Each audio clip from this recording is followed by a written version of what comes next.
My name is Paul Barton, and I'm 5'10".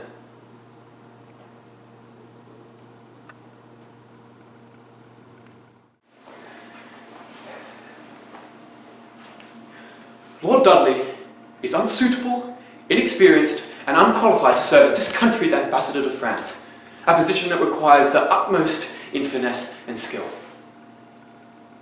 Can you understand how the things you said toppled me in front of my peers? Why do those words matter if you know I don't believe them? Because you are the Queen. Your pronouncements are virtually the word of God, and God has declared me nothing. It will sting for a while, but I swear I did it for us, for our future. I wonder about that. Do not doubt my devotion. I doubt nothing but our future prospects, Elizabeth. Ours is a relationship trapped in the past, here, in these rooms where we were once prisoned, where we now make love in the shadows and part as chaste comrades. Would it be better for us just to move on, unchain ourselves from this prison? A heart cannot blossom when it is shackled. Shall we end things? Is that what you want? I love you. But the terms are torture. To bear the good with the bad seems impossible. This dark patch isn't forever. And when it ends, I promise you to raise your diplomatic station beyond this paltry diplomatic post that would have you bowing at the feet of Mary, Queen of Scots. You'd look foolish, promoting a man who's been declared so incompetent. I will raise you in a way that no one sees my hand in it, to a place where you could marry a queen. I would marry you if you were a milkmaid. But such promises are foolishness. Are they? If so, it's not because of your station, it's because you are wed. In the eyes of God, it is done, Elizabeth. I cannot change it. Can't you? Can't we? Elizabeth, be careful what you say, what you want. It is what we both want. Is it not?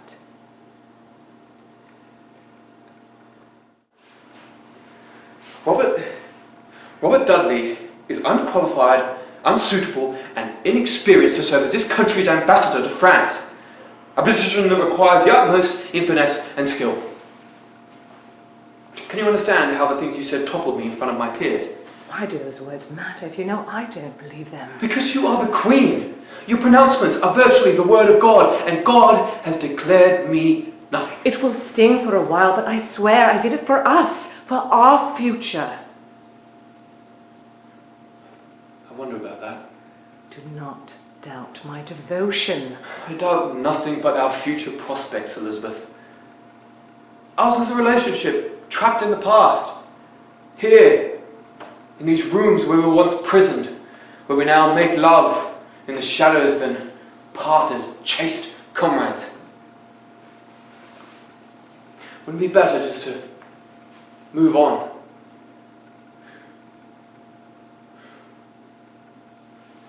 Unchain ourselves from this prison. I mean, a heart cannot blossom when it is shackled. Shall we end things then? Is that what you want?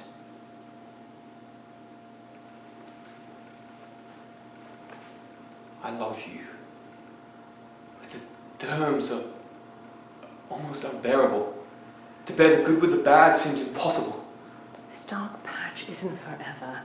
And when it ends, I promise to raise your station beyond a paltry diplomatic post that would have you bowing at the feet of Mary, Queen of Scots. You look foolish, promoting a man who's been declared so incompetent. I will raise you in a way that no one sees my hand in it, to a place where you could marry a queen. I would marry you if you were a milkmaid.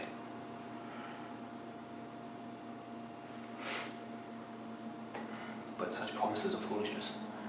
Are they? If so, it's not because of your station, it's because you are wed. In the eyes of God, it is done, Elizabeth. I cannot change it.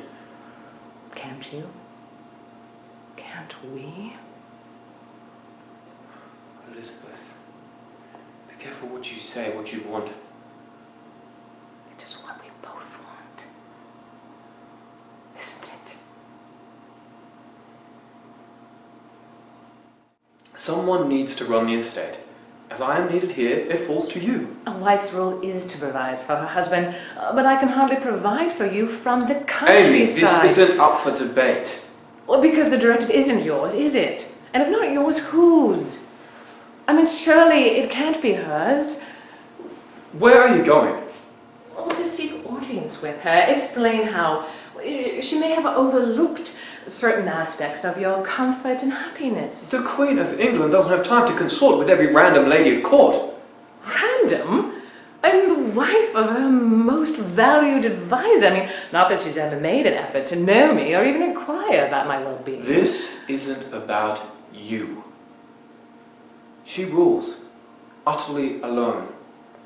She leans on me because we've been friends since we were 8 years old. I'm the only one she trusts. Well, she wouldn't be alone if she married one of the many suitors flocking to her court. She will never marry.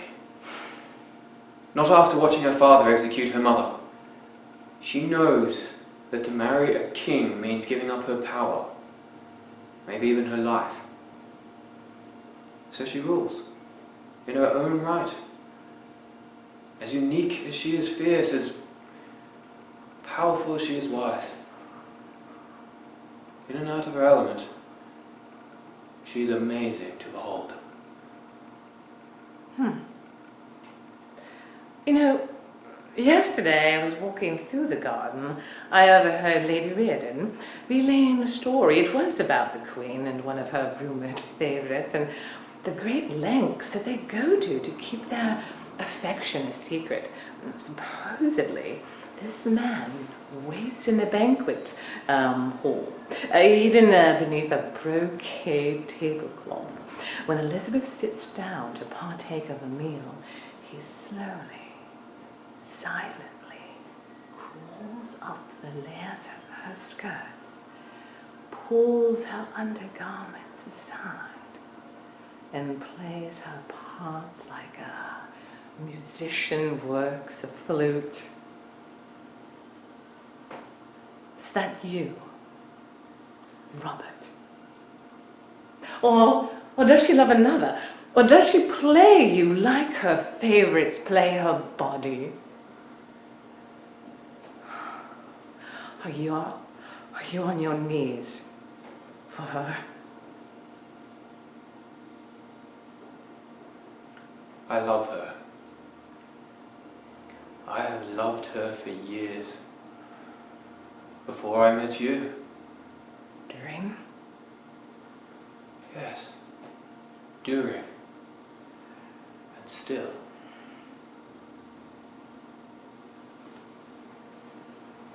You will head back to our farm.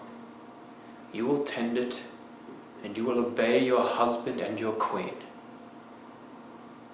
Or you will wish you had. Do you hear me, Amy?